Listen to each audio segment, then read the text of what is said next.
لیکن انہوں نے چند گروہ بنائے. سب سے پہلا گروہ انہوں نے شیعت کے اندر وہابی سوچ والے شیعہ پیدا کرنا شروع کر دیا. یہ پہلا اٹیک تھا جو 80s میں شیعوں کے اوپر ہوا، کیونکہ شیعت کا سب سے مضبوط ترین جو عقیدہ ہے وہ توسل پر ہے. یعنی شیعہ اپنی مجلس میں، اپنی دعا میں خدا کو کس کا واسطہ دیتا ہے؟ محمد اور آل محمد کا واسطہ دیتا ہے. ایسے مولوی انہوں نے بنائے جو وہابی سوچ والے مولوی، توسل کے خلاف بات کرنے والے مولوی، کہ کہنے لگے توسل ووسل کچھ بھی نہیں ہے، جو کچھ مانگنا ہے اللہ سے ڈائریکٹ مانگو. ہمارے مراجع مجتہدین سب کا عقیدہ ہے جو توسل کو نہیں مانتا وہ کبھی بھی مکتب اہل بیت والا ہو نہیں سکتا. جب یہ مسئلہ چھڑا نا کہ بھائی عالی مدد کیوں کہتے ہو، توسل کیوں کرتے ہو، میں نے دوسری مجلس میں سورہ ہم سے توسل کو ثابت کیا تھا، جو موجود تھے ان سب نے سن لیا ہے، اور مضبوط طریقے سے میں نے ثابت کیا کہ توسل کا ربط جو ہے وہ سورہ حمد میں موجود ہے، اور قرآن کی آیت ہے اے صاحبان تقوی وابتغوا الیہ الوسیلہ. اے صاحبان تقوی جب اللہ کی دربار میں آؤ تو کیا لے کر آیا کرو؟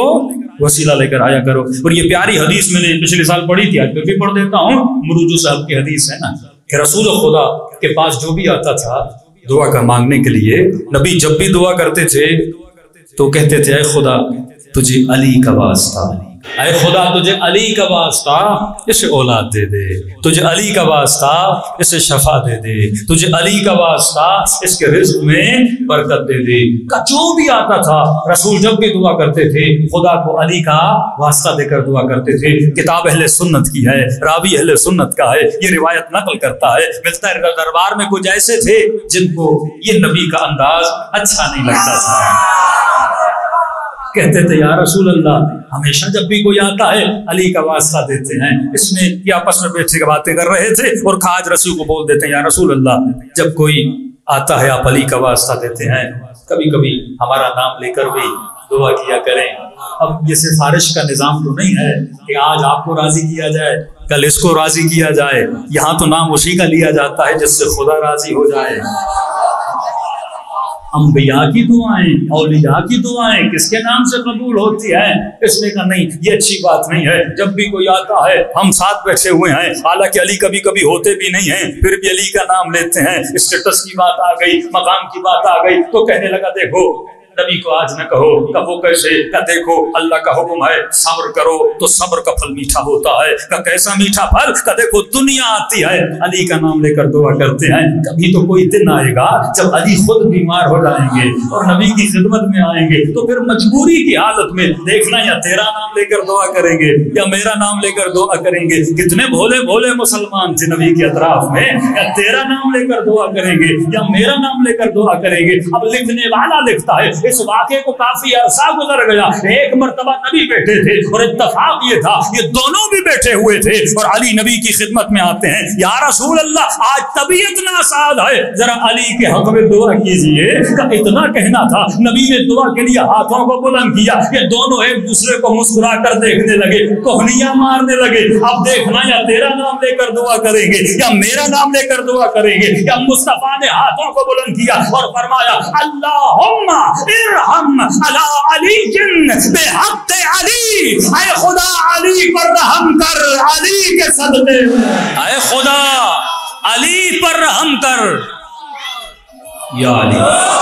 علی کے صدقے میں بس یہ سننا تھا، برداشت نہ ہوا. کہنے لگے یا رسول اللہ اتنا صبر کیا، صبر کا میٹھا پھل یہ تھا کہ آپ جب بھی دعا کرتے ہیں علی کا نام لے کر دعا کرتے ہیں. آج علی آئے ہیں پھر بھی علی کا نام لے کر دعا کیا ہے. یہ کہنا تھا. رسالت کے چہرے پہ آثار جلا نمایاں ہوئے. کہنے لگے اے لوگو تم علی کی بات کرتے ہو، جب میں نبی اپنے لیے دعا کرتا ہوں تو پھر بھی خدا کو علی کا واسطہ دے کر دعا. تو ہم اگر دعا بھی کرتے ہیں تو اپنی مرضی سے نہیں کرتے، رسول کی مرضی سے کرتے ہیں. جس کا نبی نے واسطہ دیا اسی کا شیعہ واسطہ دیتے ہیں. اور مولا علی نے جب دیکھا لوگوں کو برا لگ رہا ہے تو آئے نبی کے پاس، یا رسول اللہ جب بھی دعا کرتے میرا نام لیتے ہیں، کسی اور کا بھی لیا کریں. تو نبی نے فرمایا کہ یا علی جب میں دعا کے لیے ہاتھوں کو بلند کرتا ہوں تو دیکھتا ہوں پوری کائنات میں وہ کون ہے جس سے خدا سب سے زیادہ محبت کرتا ہے۔ مجھے تیرے علاوہ کوئی نظر نہیں آتا۔ یہ توریت سے، انجیل سے، وقت ملا تو کل ایک دو آیتیں آپ کو بائبل سے سنا دوں گا کہ جب حضرت عیسیٰ مشکل میں گرفتار ہوئے، یہ جملے ہیں بائبل کے، it's about 3 o'clock when Jesus cried with loud shout Eli Eli lema sabaqtani، کہ رات کے 3 بجے کا وقت تھا، جیزس مطلب عیسیٰ نے آواز بلند کی، ایلی ایلی لما شبختنی، یہی جملے ہیں کہ ایلی میری مدد کے لیے کیوں نہیں آتا۔ سورہ حدید کے جملے ہیں، وانزلنا الحدید فیہ بأس شدید، ہم نے ایک لوہا نازل کیا ہے۔ کہاں سے نازل کیا؟ انزلنا، آسمان سے۔ آج بتائے کوئی مسلمان، کوئی مفتی، کوئی مفسر، وہ کون سا لوہا ہے جو آسمان سے آیا ہے؟ لوہا تو زمین سے نکلتا ہے۔ اور اسی آیت کو اگر کوئی یہودی مسیحی پکڑ لے کہ آپ کے قرآن میں یہ اگینسٹ سائنس ایک آیت ہے، سائنٹیفکلی لوہا کہاں سے نکلتا ہے؟ زمین سے نکلتا ہے، اور قرآن کہتا ہے کہ لوہا ہے جو کہاں سے آیا ہے؟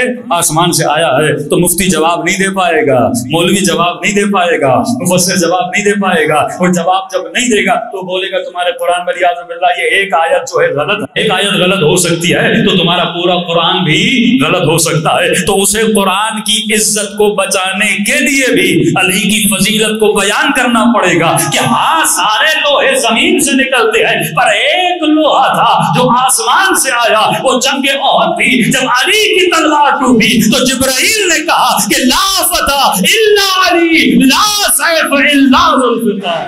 قرآن بھرا ہوا ہے، اور آخر میں آیت اضافے میں آتی ہے فیہ بأس شدید، اور اس لوہے میں شدید جنگ بھی ہے، فائدہ بھی ہے، اور کوئی ایسا ہے جو اللہ کی مدد کرتا ہے اور اللہ کے رسولوں کی مدد کرتا ہے۔ کیسے مدد کرتا ہے؟ بالغیب، غیب میں رہ کر مدد کرتا ہے۔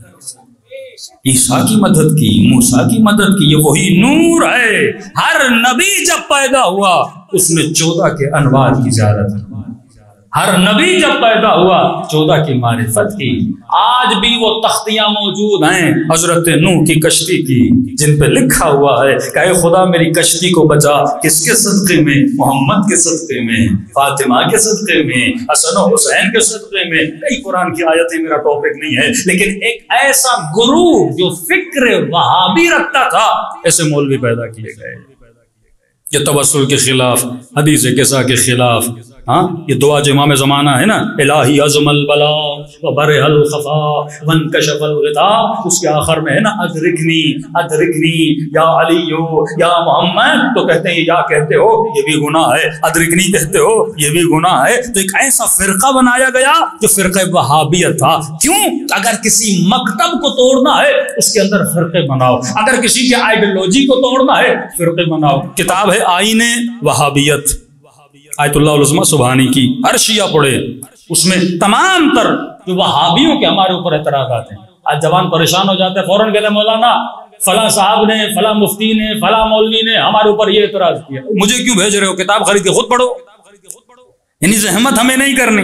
ایک کتاب ہم نہیں لے رہے کہ میرے عقیدوں پہ جو حملہ ہو رہا ہے کم از کم اس کا دفاع ہو۔ آج کتنے جوانوں نے، کتنی خواتین نے، کتنے مردوں نے اپنے گھر میں عقائد امامیہ رکھا ہوا ہے۔ کم از کم تجھے پتا تو چلے کہ شیعوں کے عقیدے کیا ہیں، تجھے پتا تو چلے کہ وہابی کون سے حملے ہمارے اوپر کرتا ہے۔ اب کیونکہ ہمیں علم نہیں ہے، منبر پہ اوپر ٹانگ جو بھی ہم سن لیتے ہیں اسے باور کر لیتے ہیں، جو بھی کلپ آتا ہے کئی جوان گمراہی کی طرف جا رہے ہیں کیونکہ ہم نے اپنے عقیدوں کو مضبوط نہیں کیا۔ تو سب سے پہلا حملہ جو شیعت پر کیا گیا وہ یہ تھا کہ شیعوں کے اندر ایسے فرقے بناؤ جو وہابی فکر اور وہابی سوچ رکھنے والے، اور وہ بھی مولوی ایسے بنا دو۔ اس سے کیا ہوگا؟ عوام میں علماء سے نفرت شروع ہو جائے گی، مولوی سے دشمنی شروع ہو جائے گی، اور پھر کچھ ایسے ذاکر بناؤ جو ان مولویوں کو کیا کرنا شروع کر دیں؟ گالیاں دینا شروع کر دیں، پھر امامی کی دشمنی لوگوں کے ذہن میں ڈالنا شروع کر دیں، یہ تو وہابی ہیں، یہ تو مقصر ہیں، یہ تو اہل بیت کے دشمن ہیں۔ یعنی ایک ایسا مولوی پیدا کرو جس ایک کی وجہ سے سب پہ کیا ہو جائے؟ بدنامی کا داغ لگ جائے۔ ایک مجتہد مجھے دکھائیے، ایک مجتہد آغائے خوئی سے لے کے خمینی، آغائے خمینی سے لے کے آغائے خامنئی، ایک مجتہد کا یہ جو توسل کا منکر ہو۔ آپ کا مرکز ہمیشہ جب پروپیگنڈا ہو تو ایرے غیروں کو نہ دیکھا کرو، اپنے مرکز کو دیکھا کرو۔ شیعہ کی فکر یا نجف سے آتی ہے یا قم سے آتی ہے یا مشہد سے آتی ہے، اس فکر کو کسی اور جگہ سے نہ لیا کرو۔ تو ایک طرف وہابی مولوی بنائے، دوسری سازش انہوں نے کیا کی، دوسری طرف انہوں نے نصیری ذاکر بنائے۔ ظاہر ہے جب ایک طرف بندہ وہابی بنے گا، اس کی ضد میں پھر اگلا بندہ کیا کرے گا، وہ بولے گا تم بولتے مولا علی سے مدد مانگنا جائز نہیں، میں تو علی کو خدا مان لیتا ہوں۔ بندہ ضد میں آ جاتا ہے، جاہل کیا کرتا ہے، ضد کرتا ہے۔ ایک فرقہ بنایا اسی لیے جاتا ہے، وہابی جب فرقہ بنا، دوسری طرف بریلوی حضرات کا فرقہ بنا، بریلوی ان کو برا بلا بولتے ہیں، وہابی ان کو برا، ایک ضد چل رہی ہوتی ہے، ایک مقابلہ چل رہا ہوتا ہے۔ یعنی شیعوں جتنی آپ کی دشمنی اتنی بریلویوں کی وہابیوں کے ساتھ دشمنی ہے، کہ ضد بن جاتی ہے نا۔ وہ کہتے ہیں عید میلاد النبی نہ بناؤ، وہ پہلے ایک دو گلیوں میں منتا تھا، اب کہتے ہیں اب دیکھو پورے پاکستان میں تجھے منا کر دکھائیں گے، ضد آ جاتی ہے نا۔ آپ نے بولا کہ بھائی وہابی جلوس کیوں نکال رہے ہیں، انہوں نے کہا دیکھنا ہم بھی نکالیں گے اپنوں کا، حالانکہ پہلے یہ خود جلوس کے منکر تھے، اب خود ہی نکال رہے ہیں۔ بندے کی عقل پہ مات ہے نا، پہلے خود اس کے مخالف تھے، اب نکال رہے ہیں۔ مجلس جائز نہیں، اب اپنوں کی خود مجلسیں کروا رہے ہیں۔ تو بندہ جب ضد میں آتا ہے نا، وہ اپنے عقائد کے بھی اگینسٹ چلا جاتا ہے۔ جب ضد میں آتا ہے نا، اس لیے معصوم فرماتے کبھی ضد میں کیا کرو، کبھی، کیونکہ ضد میں تو جو غصہ آتا ہے، غصہ اور ضد ایمان کو کھا جاتا ہے۔ شیطان نے کیا کیا، شیطان ضدی تھا، ضدی مرد اور ضدی عورت اپنا ایمان تباہ کر دیتی ہیں۔ کئی عورتیں ضد میں آ کے اپنی زندگیاں تباہ کر دیتی ہیں، کئی جوان باپ سے ضد کرتے ہیں، اولاد سے ضد کرتے ہیں، کسی ضد میں کوئی خودکشی کر لیتا ہے، کسی ضد میں کوئی زندگی تباہ کر لیتا ہے، کسی ضد میں کوئی نشائی بن جاتا ہے۔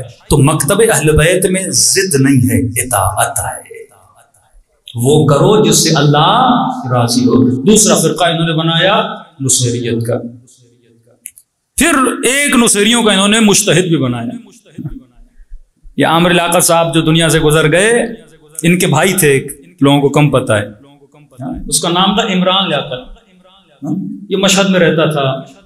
اس کو باپ نے بھی آگ کیا، بھائی نے بھی کہا یہ ہمارا نہیں ہے، وہ شیعہ بن گیا تو کوئی ہمارا نہیں ہے۔ پہلے تو وہ میں شیعہ ہوں، پڑھا بھی کہاں مشہد میں، ایسے اس نے کام کیے مشہد میں کہ ایرانی حکومت نے اسے وہاں سے نکال دیا۔ پھر جب یہاں آیا تو ایران کا بھی دشمن بنا، اور اس کے بعد اس نے نصیری عقیدے پھیلانا شروع کیے، موٹی موٹی کتاب چھاپی، اور جہاں مجلس پڑھنے جاتا تھا نیاز نہیں لیتا تھا، جو اسے پڑھاتا تھا اسے 10,000 دے کر جاتا تھا۔ پھر اس نے ٹھکانہ سہون بنایا۔ سہون کیوں ٹھکانہ بنایا؟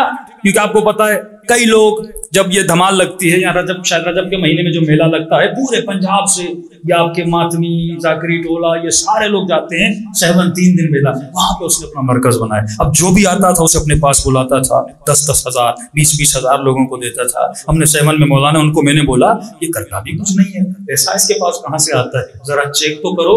اس کے بعد جب اس کے اکاؤنٹ کو چیک کروایا، ایک فورن کنٹری کا ایمبیسی تھی، اس ایمبیسی سے اس کے اکاؤنٹ میں کیا آتے تھے، پیسے آتے تھے، مہینے میں $2,000 اس کے اکاؤنٹ میں آتے تھے۔ یعنی ایسے مولوی بنائے جاتے ہیں تاکہ ان کو نصیری بنائے۔ اب بنتا بندہ کیسے، آپ کس طرح، کیونکہ آدمی جاہل ہوتا ہے نا، معصوم فرماتے جاہل کبھی شیعہ نہیں بنتا، جو بھی کرو سوچ سمجھ کے کرو۔ آج کا جوان جو کر رہا ہے سوچ نہیں رہا۔ آج جوان سے پوچھو تم نے کیوں کیا، کہ مولانا فیشن ہے۔ خواتین سے پوچھو کیوں کر رہی ہو، کا فیشن ہے۔